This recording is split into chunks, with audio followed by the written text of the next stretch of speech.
جناب ریاض حسین پیرزادہ صاحب۔ شکریہ جناب اسپیکر، میں کیونکہ کویسچن آر میں آپ نے پوائنٹ آف آرڈر لے لی ہے تو میں اس لیے محرم کے حوالے سے بات کرنا چاہتا ہوں۔ سر میرے پاس سر شیعہ کونسل کے ممبران ملنے آئے تھے اور انہوں نے مجھے ایک لسٹ پیش کی جو پچھلی حکومت کے دوران کیسز درج ہوئے مجالس کے حوالے سے اور شیعہ عقیدے کے حساب سے جو ہمارے جلسے اور نواسہ رسول کی عزاداری میں جو کیسا انصاف ہے جناب اسپیکر کے آرٹیکل 20 آپ کا کہتا ہے کہ اس ملک میں جو بھی آپ کا مذہب ہے آپ کا اس کا احترام کیا جائے گا، اور آرٹیکل 25 جو ہے اس میں ایکویلٹی ہے بیفور لا۔ آپ ٹی ٹی پی کے ساتھ تو مذاکرات کر رہے ہیں، جو گھروں کو اجاڑتے ہیں، جنہوں نے فرقہ واریت کی، جنہوں نے بڑے بڑے لیڈرز کو شہید کیا، اور اسکیجول 4 جو ہے وہ آپ نے غریب عزاداروں کے لیے جو بدماشوں کے لیے لا قانون بنتا ہے اس میں آپ ان کو چلان کر دیتے ہیں۔ تو انٹیریئر منسٹر صاحب بھی بیٹھے ہیں، میں نے چارے چیف سیکرٹریز کو لکھا ہے ایز منسٹر ہیومن رائٹس کہ آپ اس قسم کے پرچے نہ دیں، اور صرف ایک آدھا گھنٹہ مجلس آگے چلی جائے، ایک تھوڑی سی دیر کی رکاوٹ کرے تو شیڈول 4 میں چلا جاتا ہے آدمی، اور 3 سال ان کو خوار کیا جاتا ہے۔ جناب اسپیکر، یہ کچھ کم از کم چیف سیکرٹریز کو اور آئی جیز کو سوچنا چاہیے کہ یہ نواسہ رسول کی عزاداری ہے۔ کبھی آج تک کوئی ایک مثال بتائیں کہ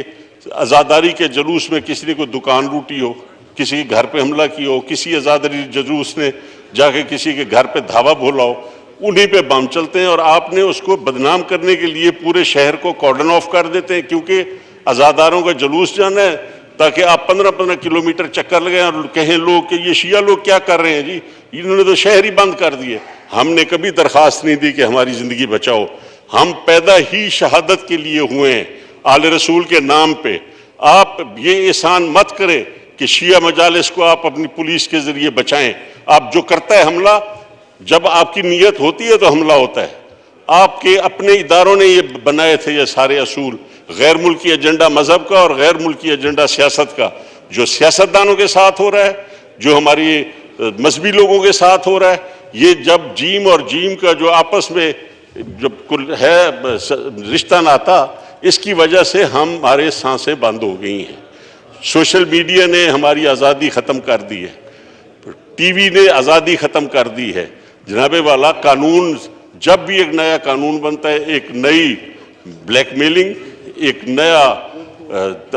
رشوت کا دروازہ کھلتا ہے، اور قانون بنائی جا رہے ہو اور لوگوں کو عذاب میں مبتلا کر دیا ہے۔ جناب والا، یہ مذہبی آزادی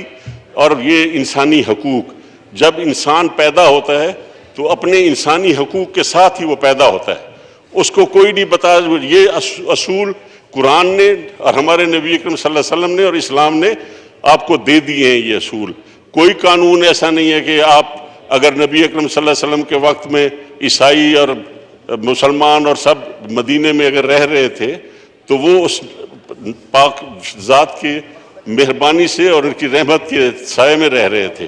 تو اس ملک میں یہ عذاب نہ بنایا جائے کہ عزاداری کے لیے اب ہمارے لیے، میں خود لائسنس ہولڈر ہوں، میرے والد لائسنس ہولڈر تھے، میرے گھروں میں ہمیں گھس کے مارا گیا، کس نے مارا؟ اور ہماری سرائکی علاقوں میں تو ہمارے مہمان خانوں کے دروازے نہیں ہوتے، اور گھر کا جو تحفظ ہے وہ بنیاد ہے اپنے گھر کی 4 دیواری آپ کو حضرت نبی اکرم صلی اللہ علیہ وسلم نے خود عطا فرمائی ہے۔ کہیں بلوچ، سندھی، پٹھان،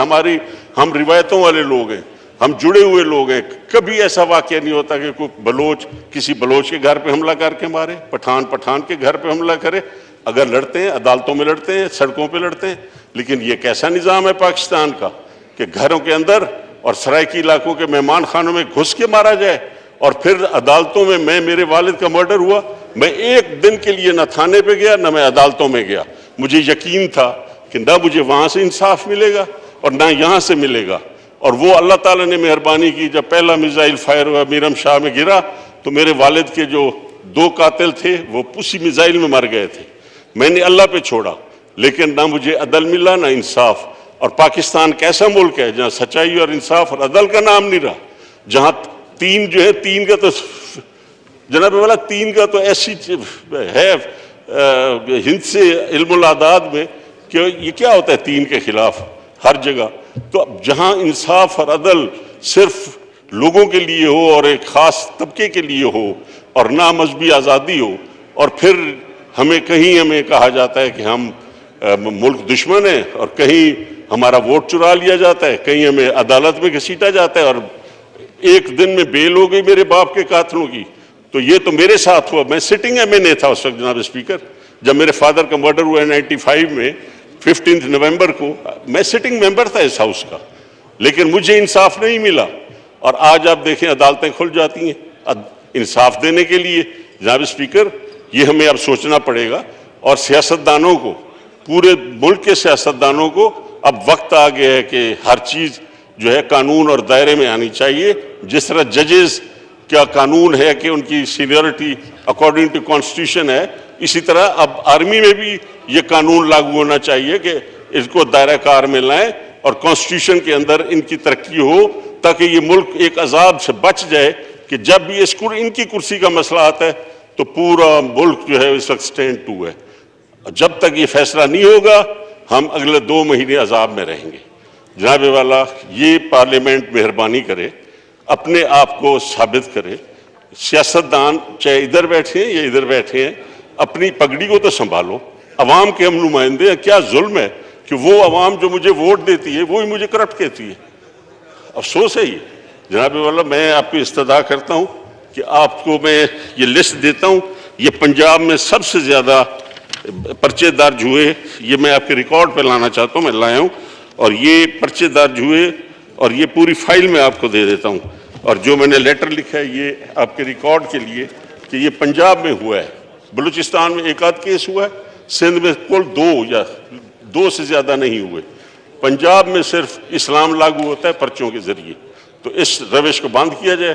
اور یہ ریکارڈ میں آپ کو دے رہا ہوں۔ میری استدعا ہے کہ as a minister human rights میں ریکویسٹ کرتا ہوں تمام چیف سیکرٹریز کو اور IGs کو کہ اس قسم کے پرچے نہ دیں، ورنہ مجھے as a minister human right پھر کچھ نہ کچھ کرنا پڑے گا، اور وہ پھر اچھا نہیں ہوگا۔ بڑی مہربانی سر۔